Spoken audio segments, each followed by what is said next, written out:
Ali Nuhu ya maka Hannatu Bashir a kotu bayan barkewar rigima da ta faru a tsakaninsu.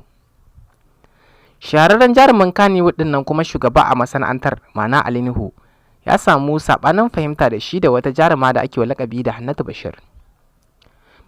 Musabbabin rigimar ya fara ne inda jarumar Hannatu Bashir ta fara shirya wani fim nata da take saran samun kuɗi da kuma maƙudan kuɗi a cikin wannan shirin fim. Dan haka bata wata ba ta yawa jarumin Ali Nuhu ta yi ta hanyar bakin daraktan na nata Sheikh Isa Alolo.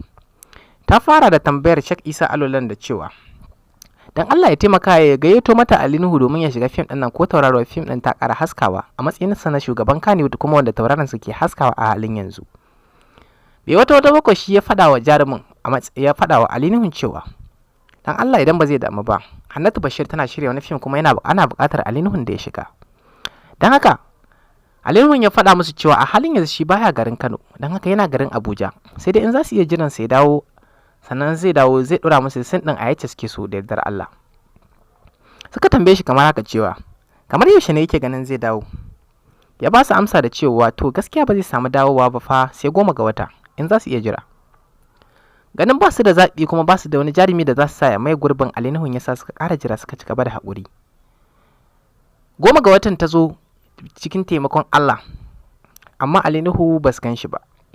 Suka tuntuɓi Ali Nuhu ta hanyar sadarwa yayin da ya ba su labarin cewa a ranar da zai dawo 10 ga wata amma su yi haƙuri zai biyo jirgin yamma ne don haka ba zai samu ɗora fim a wannan ranar ba ya gaji. Suka ƙare masa uzuri suka ce to shikenan tunda haka ne a bar fim ɗin sai 11 ga wata tunda har 10 ga wata zai dawo ba zai samu damar ɗora wannan shiri ba za su haƙura zuwa 11 ga watan in hakan Allah ya yarda a ɗora fim ɗin. Jarumin Ali Nuhu ya ci gaba da zama yana hutawa wannan ranar da yi haka ta zo ta wuce 11 ga wata ta zo. 11 ga wata ta zo suka ƙara tuntuɓar sa yake nuni musu da cewa fa har yanzu bai gama hutawa ba dan Allah su bar shi ya ci gaba da hutawa inda yake. Jarumar Hannatu Bashir ta fusata ta ce wani irin hutu ne haka? Kawai in ba zai yi fim din ba ne daure faɗa musu su nemi wata mafitar ta daban iya bakin kokarin su.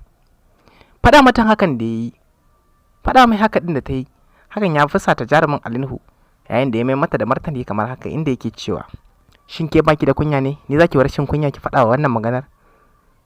Ita ma nan ta ɓaci ta ce ni ban ga abin rashin kunya ba me ne maka na rashin kunya a ciki na faɗa maka cewa ne idan ba za ka yi ba gara ka faɗa mana mu nemi wata mafitar ta daban. Ya ƙara faɗa mata da cewa ni kike wa rashin kunya. Ta ce ni ba rashin kunya ne maka ba don haka bai kamata a ce kana wulaƙanta mu ba.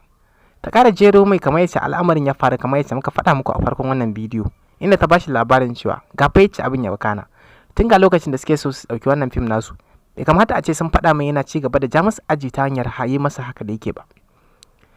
Dan haka idan ba zai bane kawai ya rabu da su.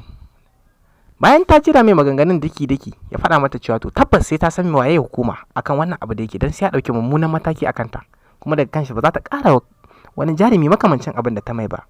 Na haka sai ya dauki mataki akan ta. Ita kuma da zuciyarta ta bushe ta nuna cewa to ba komai duk abin da zai yi ya je yi tana nan tana jira.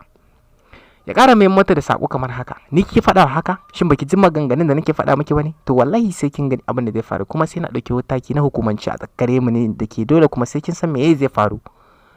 Dan haka jarumar ta ƙara ta faɗa masa da cewa ina jira duk abin da zai yi ya je yi. Hakan ya fusata Ali Nuhu.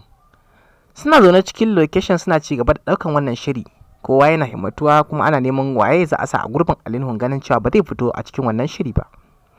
Nan fa sai ga 'yan sanda sun zo suna mai ma'ana da shi da arrest warrant da wannan takardar da ake wa lakabi da arrest warrant wanda ake wa lakabi da izinin kamu. Suka nuna mata cewa sammaci ne daga kotu don haka kotu na gayyata ta akan ta ji ta amsa kira bisa ga uzuri da kuma kalubalanta da Ali Nuhu ya kai kotun da cewa yana bibiyar ta a matsayin dole sai an kwata mai girman sa a bisa cin mutunci da cin zarafi da ta yi masa a matsayin sa na babba a cikin masana'antar Kannywood din. Ya ƙari da nuni da cewa wannan fa cin mutunci ne kuma cin zarafi ne abin ya taba kimarsa dole a kotu sai ta yaye mata yaye wannan abu da ta yi mata kuma ta nemi gafara a gurin sa. Dan haka a yanzu haka za a shiga kotu. Muna roƙon ka dan Allah mai sauraro ka ci gaba da yin subscribing din wannan channel din domin samun labarai makamantan waɗannan. Kuma mun yi alƙawarin insha Allah za mu kawo maka yace zaman kotun yawa kana. Matakar zaka daure ka danna mana subscribing a cikin wannan channel tamu mai albarka da ake wa lakabi da yankin Hausa. Mun gode da jimirin bibiyar mu da kake ne yau da kullum a cikin wannan channel tamu mai albarka. To dai yace ta kaya kenan tsakanin jarumi kuma shahararren jarumi ma'ana Ali Nuhu da kuma Hannatu Bashir a tsakanin rigimar da ta afku a yau. Mun gode, a ci gaba da bibiyar mu ta hanyar yi mana subscribing.